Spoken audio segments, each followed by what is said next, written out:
All right, welcome to the first of its kind, world-changing manufacturers network. Lisa Ryan has her ears to the ground and her heart in the game. Get ongoing education and new connections right here with Lisa and the Manufacturers Network. Buckle your seat, listen, and spread the word. Here's Lisa. Welcome to the Manufacturers Network. I'm Lisa Ryan, and today I'm joined by Eric Wick. Eric is the founder of Safety Team Technologies, a software company helping blue-collar businesses simplify OSHA compliance with fully automated tailgate training and hazard assessments. With 15 plus years in insurance and boots-on-the-ground safety consulting, Eric has supported companies through dozens of OSHA audits and turned that experience into a powerful tool. So, Eric, welcome to the show. Awesome. So happy to be here, Lisa. Thank you. So share with us a little bit about your background and what led you to doing what you do. Sure. I like to think my story is in some way similar to many manufacturing leaders I meet, only in that we got into business with a dream to build something that matters and something that helps people, only to sometimes along the way get stuck dealing with unforeseen legal issues that can really bog you down.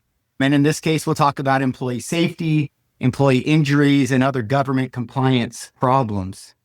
Yeah, so the way this all started, during college, a little bit about me, I thought I was going to end up going out to work in the finance world, become a financial analyst, maybe a financial advisor. That was my plan as a student. Now, I graduated in the early 2000s, and so that was right when the stock market had crashed, the tech bubble had popped.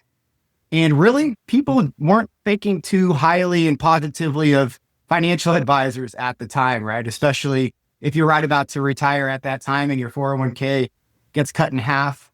So I didn't feel that it was good timing to get into that industry. And actually, no big banks or finance companies were hiring inexperienced college students at that time, too. A lot of negative sentiment in the market. So I ended up getting a job as an outside sales rep selling payroll for IIPP, the big payroll provider. They put me in a sales territory that was just very industrial. It was in Oakland, California. They used to say, hey, you don't have the complexion for the connection out here, but I ended up making it work. It was all manufacturing companies and contractors. So I got to learn a little bit at a real young age about some of the problems they faced, but I decided to leave payroll just for a little while. I worked in the medical device field.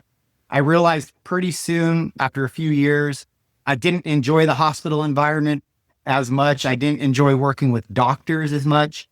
I really missed being around more down-to-earth business owners who I felt like I had more in common with.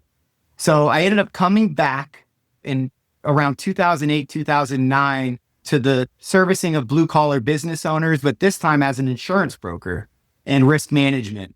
So I got my insurance license, started out as a commercial insurance broker.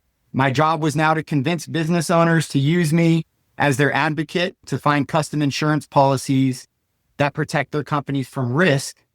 I realized early on, there's no shortage of insurance brokers out there. It's a really crowded space. So if I was going to make it in this industry, I had to find a way to differentiate myself from all the other brokers out there. So I decided to focus on blue collar companies that had a lot of issues with high insurance premiums that are usually caused by high claims, having a lot of worker injury problems, which lead them to have more pain with their insurance program, which means they're more likely to let some new broker come in and work on quotes for them. They have high experience mods, which I'll talk more about a little bit later, but the high experience mod is going to skyrocket your insurance premium and have a real bad impact on your bottom line. So I decided then I'm going to become an expert on safety compliance, and I'm going to be the point person that my clients can go to if worker injuries are affecting their bottom line, and especially if OSHA is knocking at their door. So over the course of my first 5 or 6 years as a broker, I sat in on probably at least 24 OSHA inspections and audits of my clients. And to put it bluntly, OSHA inspections are not fun. I've got a client, he owns a welding and ornamental metal shop, and they do some installation too. And he just went through an OSHA audit, got through the whole process. And the way OSHA is, first they come in and they give you a shakedown, right? They shake you down. They put the fear of huge fines, or they're going to put your business out. You're going to be shut down, and you got to get your safety program in order or your days are numbered. And then they finish with the old reach around. This is what he says. And that's exactly what they do. They put their hand in your pocketbook and they fine you for something. And the whole procedure is just, it's not enjoyable. It takes a lot of time away from you running your business, having to deal with this new issue that showed up at your door. So I would offer to help my clients, hey, I'm going to create your safety program for you. If you're going to get audited, I'll come out and I'll support you. I even offered to start doing safety meetings for some of my clients. Every other week or once a month, I would come out and just imagine me coming into a big factory floor, production floor with a big extension cord on my shoulder. I'm carrying a projector screen, a laptop, a Bluetooth speaker, because more than half of the employees are typically Spanish speaking. So we'd play a video and I'd sit there and then I'd go pass around a clipboard for everyone to sign their name. And this was really awkward at first. I didn't really enjoy it, but a lot of my clients became very loyal to me. And not only that, they referred me to other businesses because I'm doing something that most brokers aren't going to take the time to do. But the issue ended up becoming that I was stretched way too thin. It's like, I got to manage growing a book of business, managing my clients, and I'm telling them all I'm going to come out and do their safety meetings for them. So I was like, there's no way this is going to last. So I kept thinking, how are we going to solve this problem? A lot of business owners aren't taking the time to do their safety training. So I decided we have to create a digital solution for recurring worker safety training. And it's been well documented in the insurance industry that recurring safety trainings with your employees will absolutely reduce injury incidents over time. So you need consistent messaging, short and precise information. It's got to be relevant to what the employees are doing. And if you follow it up with some type of a quiz, you got to make sure the employees are actually paying attention to what you're teaching them and have some accountability. That's the only way it really works. And for an average business owner, and a lot of them out there, they don't want to take the time to do this on a recurring basis because it takes employees away from a productive task. It's a productivity drain. And a lot of them aren't convinced it's really going to make a difference. That's actually a huge myth. And hopefully we can get into that later. But companies eventually figure out that safety is very important. They're the ones that end up succeeding and becoming very large companies over time. They have low experience mods, which leads to lower insurance premiums, which makes them more competitive with their competitors, right? If they're paying less for insurance, and less injury problems actually will increase productivity. You're not having to go out and find replacement workers to fill in for the guys that are hurt. So I just knew that if there was going to be a way to create a digitally automated solution that could do this all for a business owner, and it could be put on autopilot, that it would be something that would have a lot of value. So what got me here today is I pitched this idea to some of my insurance clients. They helped me raise the money to hire some engineers, build a software platform. It took a couple of years to build it, but then we tested it out with my insurance clients and got their feedback. We kept improving it until we felt we were ready to release it. But that's basically how I came to start Safety Team Technology. And now that's my full-time focus, and we're doing pretty well. It's so funny. You mentioned so many things as was in my background too. I actually spent years in medical sales and didn't really enjoy calling on doctors either. Right. So. We're being on call like Sunday or 10. Hey, where are you? We need you at the hospital. We've got a problem with your device. So. Yeah. And then getting into manufacturing and also niching. Speaking of consulting, I niched into that. And it's funny because people think that you're going to make the market so much smaller as far as that. You're becoming a much bigger fish in a small pond. And like you said, I like the fact of really narrowing it down to OSHA because frankly, nobody really likes OSHA. One of my side hustles is teaching HR law. And my thing is OSHA comes in so that they can find things, so they can find you. And you pretty much said that too. So yeah, just being able to give these people the tools and the resources that they need, that is certainly needed. So what do you think are some of the most common OSHA compliance challenges that manufacturers are running into, and how can they be avoided? Yeah. So I like to think of it as there's two aspects of your OSHA compliance. And one is not so much of a challenge. The other is the huge challenge. So the one aspect is creating the written program. It's called the IIPP, Injury Illness Prevention Program. That's really not the challenge. Nowadays, you could go on ChatGPT and say, write me an OSHA compliant IIPP for XYZ state that you're in, and say what industry you're in, say what the hazards are that your employees work around. And ChatGPT will create the IIPP for you probably in a matter of seconds.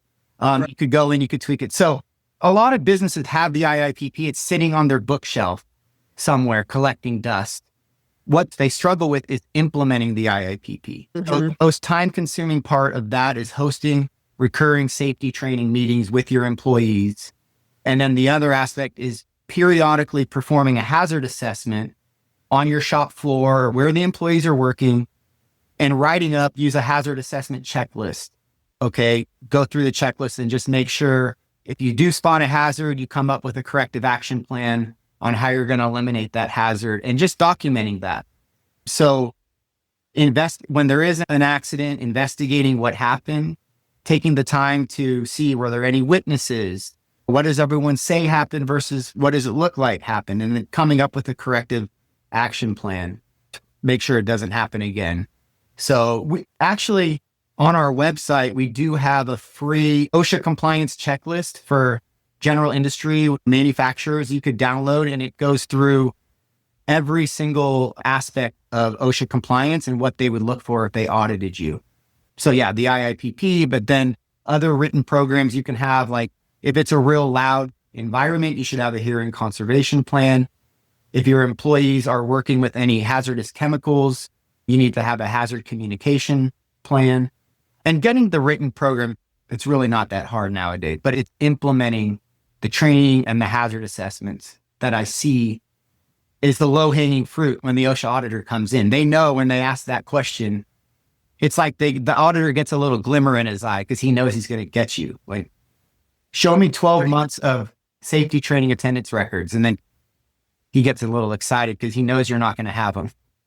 And in a lot of cases, maybe not in all, but it just, by and large, that's what I saw.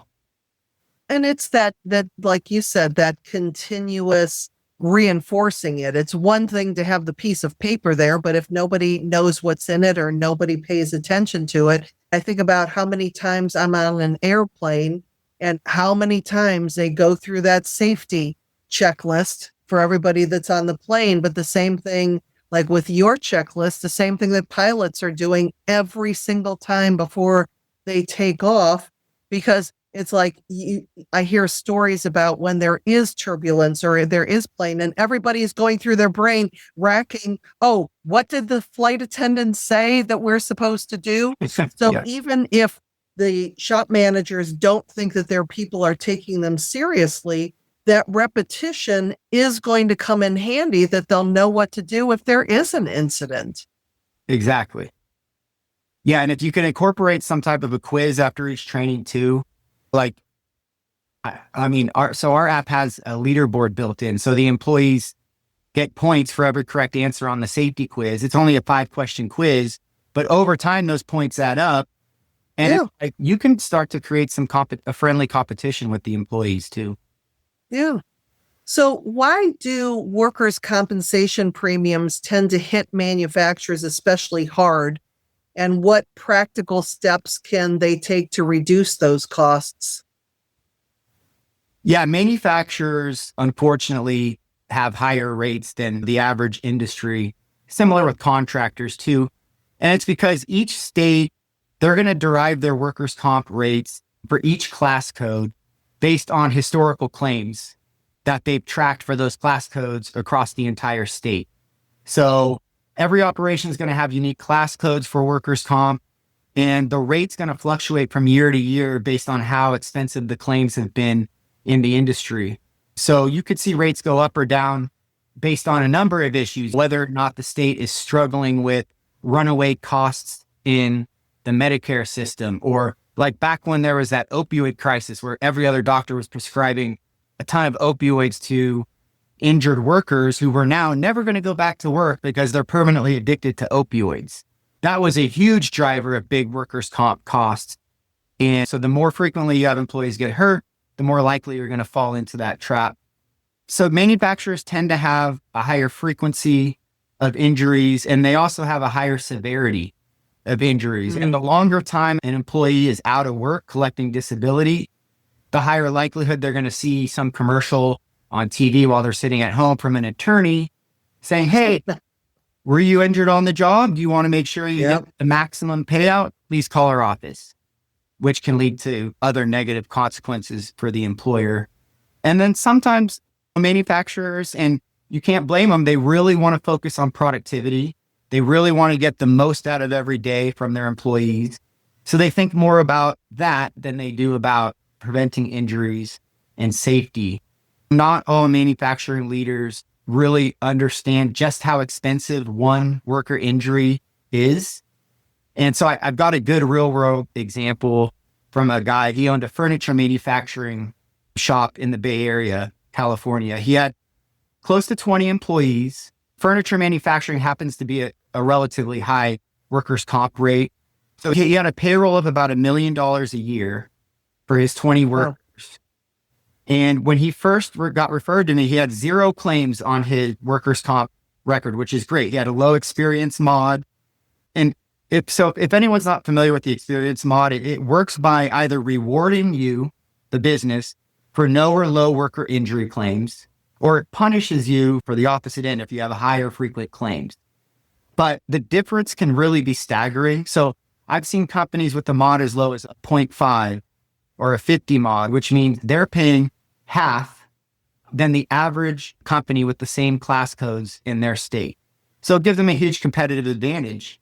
But then I've seen companies with the 300X mod, which means they're paying triple the rate as their average competitor.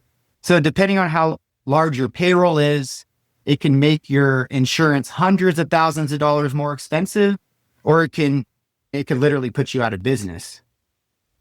So this one client, $1 million in payroll, he had an experience mod of a 0.69, which is great. His workers' comp rate was $12 per 100, the base rate. But then you multiply that times 0.69 to come up with his X mod modifier discount. So he's paying about $82K a year for his workers' comp premium. Okay. A couple of years in, he had a claim. A worker got hurt. They hurt their wrist doing something, and the insurance company reserved that claim as an estimated $40,000 total cost. That's including medical, time off of work, and then the administrative cost for the insurance company. That's like the average size of a claim now in the US is $40,000, but they could get into the millions for the real bad ones. So that claim hit his experience mod calculation, and his mod went from a 69 to a 94. So he's still a little bit below average, which is a 1, but now his premium jumped to $112,000 a year. Wow. But you factor in the claim will stay in your X mod calculation for 3 years. If you just do 3 times 30K, he paid $90K for that $40K claim over the course of 3 years.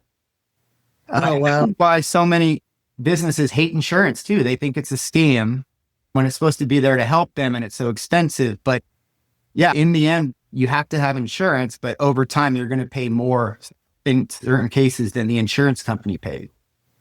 Following year, he had another claim.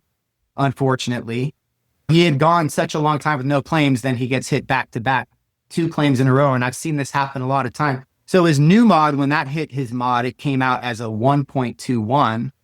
Still not the worst I've seen, but it's a huge difference from the 69 that he had. So that new experience mod of a 121 brought his workers' comp premium to $145,000 a year. So from where he started out, that's a $62,500 per year increase that he had to cough up because of the injuries. So it's not cheap. And so the importance of doing everything you can to implement a safety program to prevent claims is really, in the end, what's going to make a successful manufacturing company. And you got to make the investment to get your safety program in order and to implement it consistently. So what's an example of a small change that a manufacturer could make today that would have a big impact on the safety culture and compliance? Yeah, just a small change I would say start with the safety training, right? Because that's the one thing. If you're a business owner and you're the one that handles your insurance renewal every single year, you have to fill out these supplemental applications. There's one for workers' comp, there's one for general liability, there's another for auto. So you're filling out these supplemental, and it's mostly for like higher risk industries. The one thing in common with all these apps is, do you host safety meetings with your workers? And then how frequently? Weekly, biweekly, monthly? And a lot of times companies just say, yes, we host them and we host them weekly without providing any documentation. But the fact that the insurance company is asking that, you can tell they know it makes a difference if you're really doing it effectively. So if you can actually start doing it, and then you send your safety training attendance records to your broker and say, hey, can you share this with your underwriter? Because we want them to know we really are doing these trainings once a week or once a month. 9 times out of 10, you will get a discount from your insurance underwriter. And not only that, you're going to see a reduction in claims over time because you're actually making the employees know, first of all, that you care about their safety. And secondly, they're continuously getting exposure to important safety topics and techniques. So maybe in the beginning, they don't think it's worth anything, that they're learning anything. But if nothing else, it does reinforce the attitude that you got to have coming to work every day. You got to think about your own safety. Yeah. So what role are you seeing that automation is playing as far as reducing risk and liability for small to mid-sized manufacturing firms? So you heard me say early on that unfortunately, a lot of manufacturers are really focused on productivity. They're focused on running their company, and it's difficult to justify either hiring a full-time safety person to come in and be your guy or gal who's going to run all your safety meetings and do it effectively, or you're going to hire some outside safety consultant who's going to charge you an arm and a leg to come in and do it all for you. So now with automation, you can use digitally automated platforms like, let's say, a calendar scheduling feature. You say you want your safety meeting to be every Friday at 8 a.m. and just make that a recurring appointment on your schedule so you don't forget to schedule it. So you know it's there and you got to get it done. You can get access to electronic safety videos that you could play digitally for your employees. You could send it to their email, or if you could get access to a mobile app that'll stream the videos to the employees on their mobile device or on a tablet, where they watch the video and then they have to somehow document their attendance. They sign their name that they watched the video and they understood. And then if you can incorporate a little quiz with that as well, it's really going to make a big difference over time. And then lastly is your attendance records. Make sure you save those digitally using a digitally automated system. So as soon as your employee finishes the training video, the attendance record will populate maybe in the cloud or somewhere in your online, on your computer or in a database. So you always can access your attendance records digitally. If you get audited or if your insurance company does an inspection, it's a lot easier than digging through some filing cabinet with a bunch of wrinkled up attendance forms from the past. And sometimes they get damaged, destroyed. I've seen old wrinkled forms with big coffee stains on them. You can't read any names. Right. Yeah. So with modern technology and automation, it could be a lot more simpler than it was before. I think the one thing to keep in mind, because of course, everybody's not wild about when OSHA comes in for an audit. It's scary. It's usually expensive when they come in. But to really convey from the heart that we are doing the safety training because we care about you and we want to make sure that you are going home with all of your digits to your family safe and sound every night after work. There's too many times where it's just like a check mark exercise, or it is a punitive exercise that we have to do it because we're afraid of OSHA. But if you just flip the switch, and even with your program to let the employees know that, listen, we're investing in you. we are spending money on this training so that we know that as an organization, we care about you and we want to make sure that you are safe. And it's not just with the underlying fear of OSHA coming in and costing us a whole bunch of money. Exactly. So from your experience, what is the biggest misconception that manufacturers have about safety compliance? And then what's the reality? Yeah, the biggest misconception is that it's not a worthwhile use of their time or their employees' time. They think, hey, we're going to go in and talk. They're not going to be paying attention. They're going to be thinking about what they want to do when they get off work that day. They're going to go to the sports bar or who knows. So it's like just getting that commitment that you're actually going to implement the training and that you're going to hold your employees accountable. And you got to try it for at least a year before you know whether or not it's having an impact. Yeah, so I think it's just getting them to understand that it certainly is where you're going to get a huge return on investment. If you have an issue with recurring incidents, employees getting hurt, you're going to get a big ROI if you start doing the safety trainings and the hazard assessments. And like you said, just letting your employees know that you really, truly care about their well-being. You want them to go home healthy and happy at the end of every day. Then over time, you're certainly going to see a huge return on investment. Yeah. It's so funny because in a lot of my programs, what I share is that your culture didn't happen overnight and it's not going to change overnight. So the fact that you said too, that this is at least a year, people got into the habit of doing what they were doing. You're changing their mindset a little bit with this regular focus on safety. And again, coming from that good standpoint of this is because we care about you, but it's going to take employees a while to trust the fact that you are doing it for them and not the fact that you're trying to stay out of trouble. So just being okay and aware of the fact that, you know what, this does take time. Building a safety culture within an organization takes time, but like you said, it has a huge payoff. Yeah. It's interesting if you find a way to actually gamify the learning from each training, it could make a tremendous impact because if you get the employees having a friendly competition amongst themselves, if you could do it electronically where they have to take like a short 5-question quiz after each safety training, whether they watch the video or however they learn. And on that quiz, they get points for every question they answer correctly. And then automatically when they're done, there's a leaderboard that populates with the total cumulative points that each employee has earned. And they know that all the employees can see that leaderboard. So it's in your natural instinct, you don't want to be the one that's at the bottom of the list. And then if the employer is going to take it to the next step and just say, hey, we're going to have a 3-month contest or a 6-month contest. Whoever are the top 3 scores, the guys with, or women with the top 3 scores at the end of that contest period, we're going to give them a small bonus or a gift card or some form of recognition.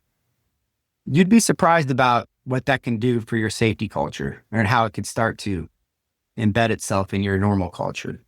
Yeah. And it also builds in some accountability because everybody's seeing what everybody else is doing and they're holding each other to a higher level of accountability. Yeah.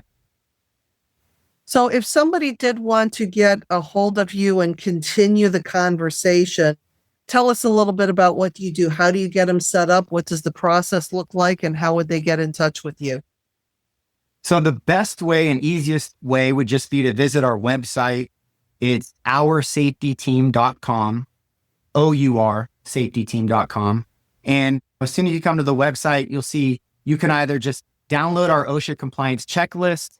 If you want to take a look at that, see if perhaps you have most of that in order already, or if there's 1 or 2 things missing, at least that'll point it out for you. Or you could click the button on the top left for schedule a demo. And then we'll set up a time for a short 15-minute video call where I will do a screen share and I will walk someone through our platform, exactly how it works.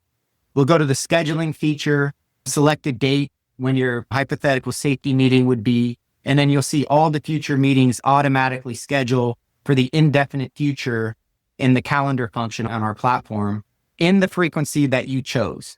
So it could be once a month, every other week, or once a week, which is going to be the most effective. Mm-hmm. And then I'll add that individual who's doing the demo with me, add them as an employee real quick, so they could see they get an intro text from us, welcoming them to the safety team, letting them know their employer signed them up specifically because they want to ensure their safety and that they make it home safe every day. So there's a link they can click for the employee to download our free app from the App Store. And then on the morning of every scheduled safety video, all of the employees will get a text notification from us. Hey, Lisa, this is a reminder you have a mandatory safety video to watch today. Don't forget to open the app, watch the video. They'll get that text periodically, twice a day until they complete it. So the employees have 48 hours to watch the short video that streams in the app. And the video is going to be custom for their industry based on what they do, and then also what OSHA wants the employer to train on.